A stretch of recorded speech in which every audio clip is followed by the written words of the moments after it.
You didn't just want to say hi to you, and since we have met about 8 months ago, the world has changed. We all have noticed that. The world has changed even though in our sleep. We like it or not, the world has marched on in a way where no one, even the wisest people on earth right now, have no idea at all how the world is going to be. And you can read the news. No positive news, I think, that comes through every day. So everybody is like living in a world whereby the future plans are all totally dismantled from its fundamental foundation. Everyone is shaken to the core. And in some governments, you read, especially when I was staying in France, I'm so in concept with the French news. This has really torn the French society, and with the numbers that goes up, it could shake people to its core.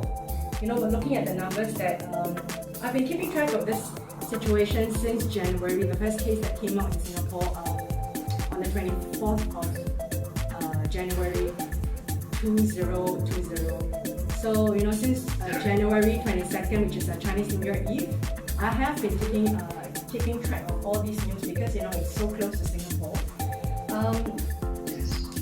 Not only in the outset of this global pandemic, but also the pandemic has led to a fundamental shift, like an economic earthquake, that no political governmental leaders right now can put a finger on it. And even Angela Merkel, the great German leader, she herself says that this is going to shake all governments to the core that no one can imagine the future to be.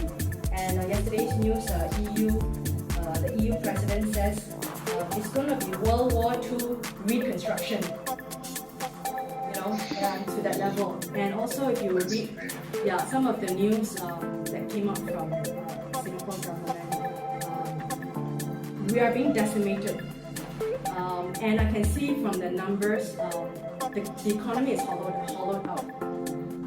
But in the outset of all this, the purpose of my Let's Talk About Life is really to give out wholesome, positive news out there, not to be controversial. But really, I think the world needs certain wholesome information, even from a point of view from the layman. And I always think that the lay person always has a voice, no matter they are the janitor, no matter they are the student, they are a mom, a widow, a child, an employee, an employer. Everyone is the fundamental brick. They form the brick and mortar of the whole humanity, and the world is more connected than ever. It's really, this has really shaken us to the core. Like, because I'm a Christian, I always think that, hey, we are all at the mercy of God.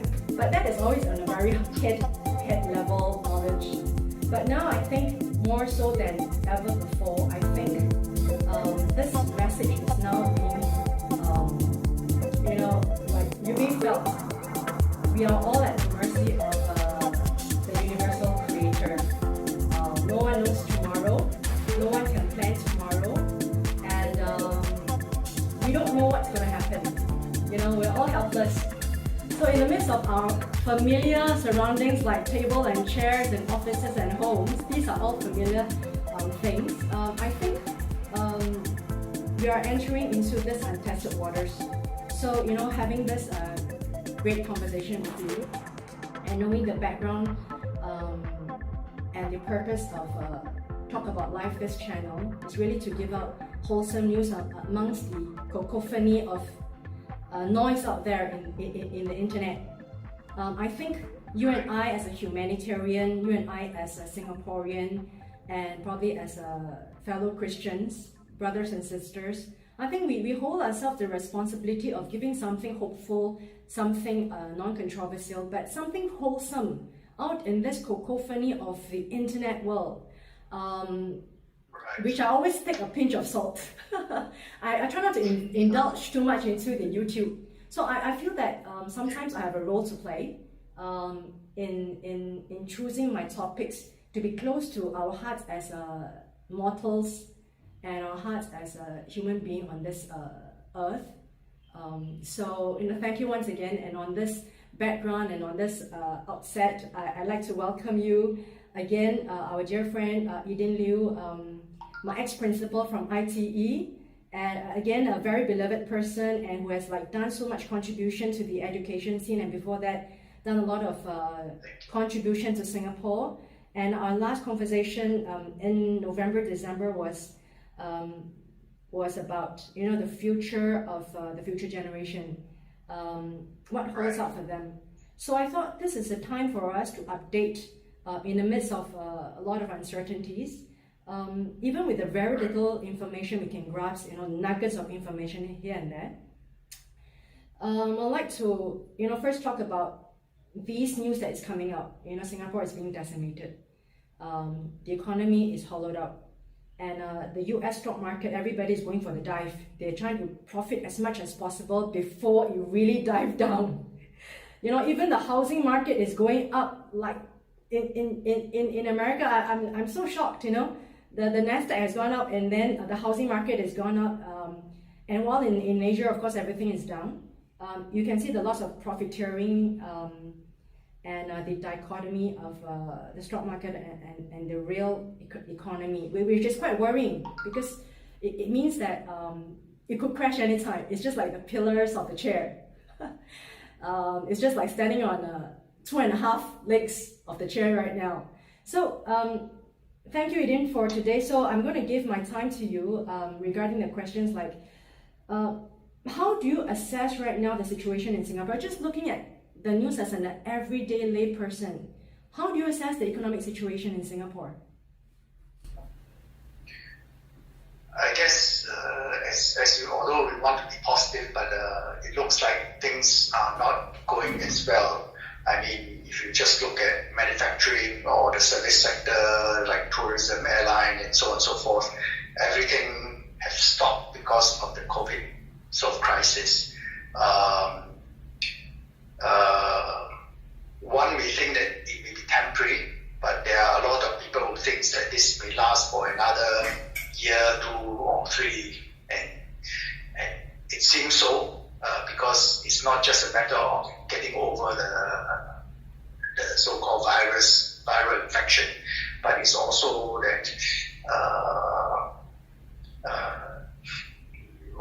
one is that the viral infection looks like it will stay with us for another year or 2, because it takes quite a lot of time to get all the manufacturing of the vaccine up, right? Because one is to find the right vaccine, the other is to get the manufacturing up to 7 million people, because you really got to stop it from transmitting to any person, not say any person on earth, but you've got to stop it, almost worldwide, rather than say you manage to stop it in America, but you can't stop it in the other countries.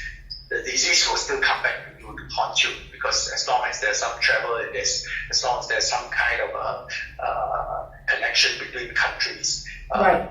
That will be a struggle. And trying to get 7 billion people vaccinated, to me as an engineer, it blows my mind how to produce that amount and how to vaccine so many people immediately, so that disease thing is going to hurt us a lot.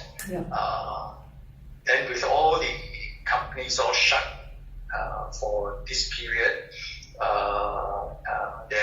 there's definitely a lot of consequences, and those consequences must be for fairly at least medium term. So that's a great concern. How do we get out of this? Of course, all the governments, different governments have been pumping money, but how do you sustain the economy by just getting the tax money and paying people's salary? And that is a bit difficult, I think. Yeah, and that worries me a lot, being a Singaporean. being a person who has a little bit of economic background, that really concerns me a lot. And every day, like today, this afternoon, I prayed for Singapore in very little words, but God knows my heart that I pray for Singapore to cross over the chasm safely, not only in terms of pandemic but also in terms of economics. So I think even with so much debate about the pandemic and all the medical beyond that, which is really beyond us, with a little bit of background in economics and and putting the backdrop of PM Lee, he really says a couple of times that this is going to be a generational crisis, and this is going to be Singapore, like the Second World War. We're going to build Singapore again. And Professor Tommy Koh also, in his article that came out in late February, he really says that this is going to be the test for Singapore, because even in February, he did say that this is going to be Singapore like the Second World War. So we have visionary leaders, but whether we can take the actions to have the antidote, I think it's a big question. Yourself, those times that you were working is so different from the times that you're in now. Those times are very predictable. We're using the 5 forces of economics, supply chain, composition, marketplace, target audience, etc. Now, but those are all fundamentally destroyed. We're really working from jigsaw puzzle right now. Is there any worries you have that keeps you up at night? I think besides, of course, I mentioned about the economies being affected due to the pandemic. There's also, I think that the big challenge is that there seems to be a confluence of other things. Of course, the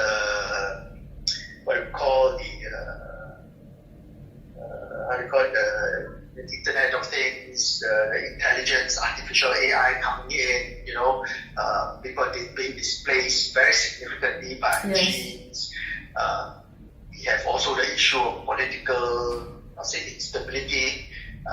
There's in all at least in America, in Europe, you can see quite a few countries having issues with nationalistic kind of a concern, where they want to protect their own industry, they want their own 5G network, they want their own manufacturing, and so on and so forth.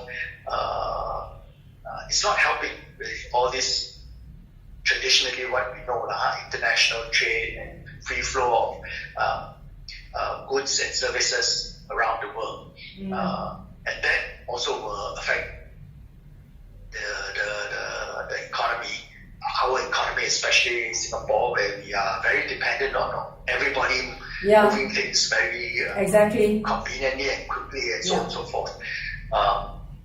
So I'm personally a little bit more pessimistic because of this, not just the pandemic issue, but also the other issues that seems to be highlighted. Political issues seems to be highlighted by this.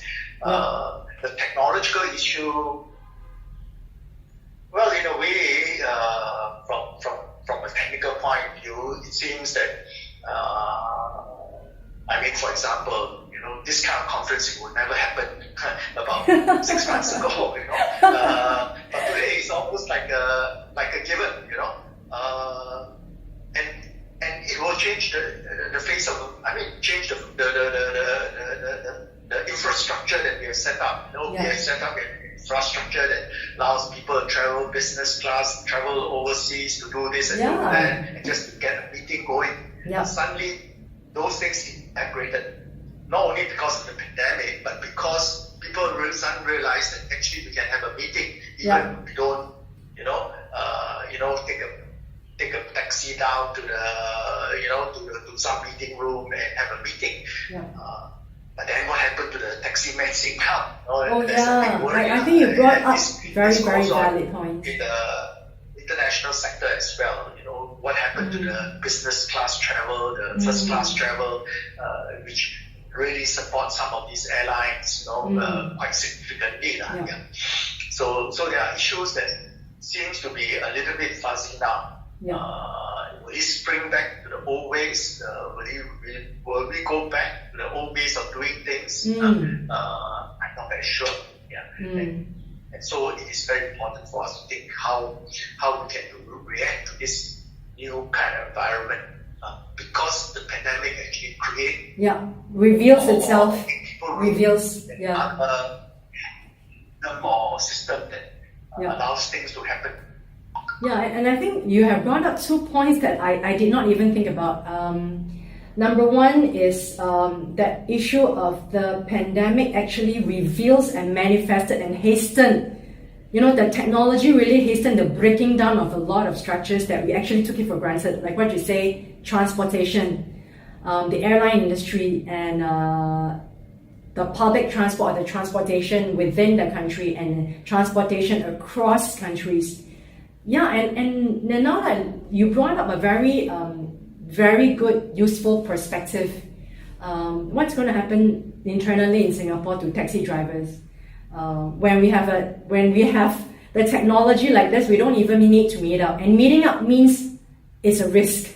You see? So there's a tendency for everybody pulling back. So technology or the situation has hastened this tremendous disruption about interaction of human to human, way of living. So I think that's something that. Another example I want to give you is the QR code. We spend so much time trying to persuade people to use QR codes. Yeah. But today you'll find that everybody know how to flip out the camera. I was out in several places, and I remember just one day alone I already flipped out the handphone to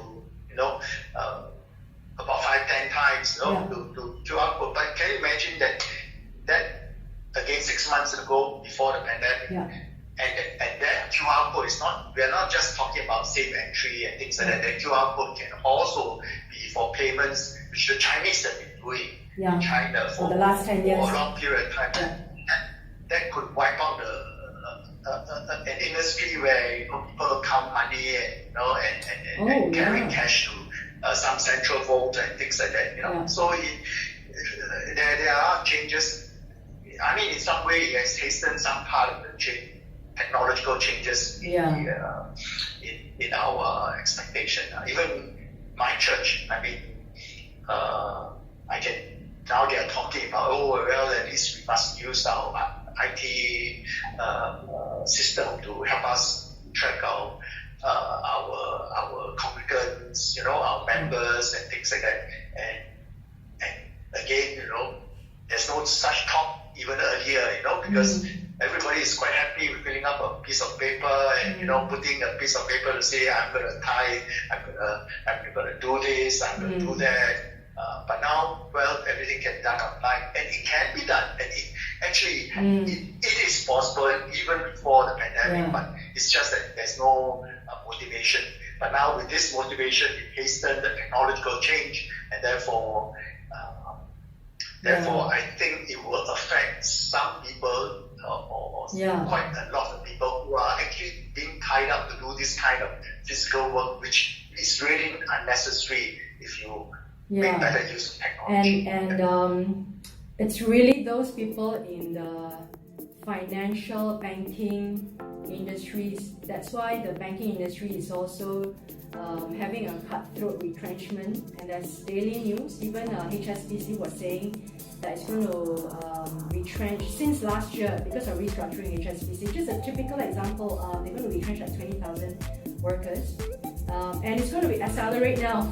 It's going to accelerate now. Even when I speak to my banker, she's so afraid. She's not sure if she's going to keep a job. And even people who are just not normally in that bracket of that sensitive analysis of being in and out of jobs, people who really expected to be employed, they suddenly are thrown into an unknown situation that they can't even plan for the future. And we're talking about contingency plans, etc. But I thought you brought up two very essential things that I think a lot of us are not discussing in the media. Number number one, what's going to happen to taxi drivers, which is what's going to happen to internal transportation when there's no demand. And you need taxpayers to be funding public transport, right? And also, this is going to be this group of people who's going to go jobless. What are we going to do? Even though this is not yours and mine problem at large, but I do think for a Singaporean who's going to be worried about the Singapore economy, we worry for our fellow citizens. You know, we worry for the fellow humanity. You know, who's living hand to mouth.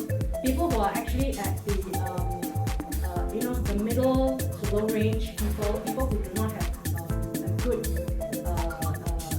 coffer to draw money from, savings, etc.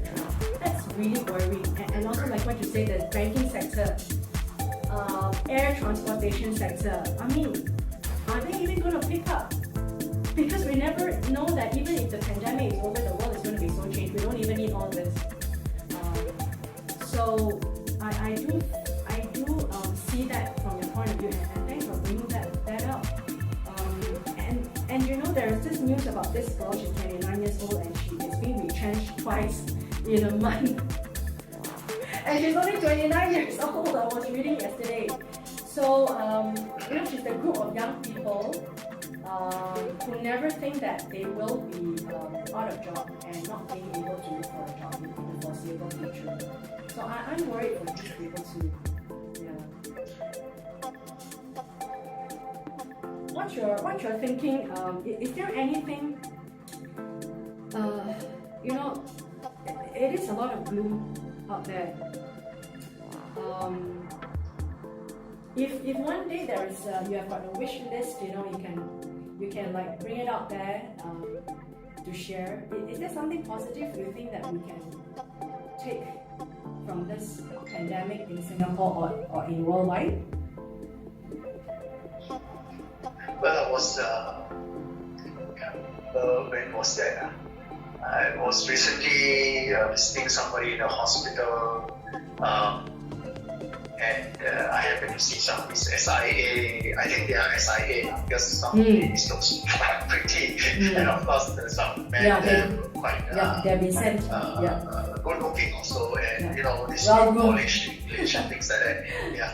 So I think areas like, of course I'm biased because I did a stint in healthcare sector. I was involved in hospital administration. I see some of these personal surveys will continue to grow and will absorb more people. So if there's an opportunity to get more people into the healthcare industry, or if you're looking for some opportunities, I think the healthcare is a growth sector, if you can't call it, that will never go away because people do get sick, and the elderly there will be more elderly who will need healthcare, and because we keep them alive longer, they will visit the hospital a few more times than the previous generation and things like that. So there are still, in a way, good opportunities in certain areas that I think our young people should think about and consider. And you brought up. I was telling when I was in ITE College East, we have the assistant nurse program. I always tell them, look, it's one of the best programs. I think I like, because I know most of them will go out into the hospital or in the healthcare sector and do some work. Whereas those we train in technical, I know many of them somehow didn't get into the sector. But healthcare is one that gives me great happiness, because I know I'm training and it meets the industry needs correctly. And the industry will continue to expand. In typical, I can't remember, when I was involved in healthcare, I think it's about 6% of the GDP is in healthcare. I think USA is about 80%, most of the European countries are about 12%. So there's almost a doubling of GDP, into healthcare sector. So Singaporeans can look at some of these very, not say niche, this is not even a niche sector, it is a huge targeted sector where they can really go in and get themselves involved and find ways to be in the industry.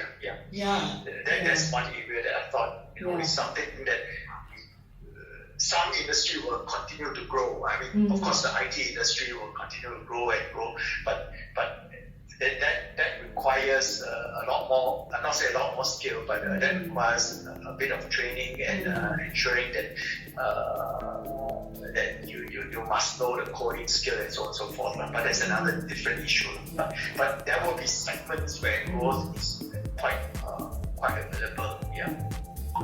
Okay. Especially the. Okay, thank you, Eden, for this particular discussion on economy. Definitely, I'll meet you again for another session about your plate of expertise, which is education. So I thank you for this.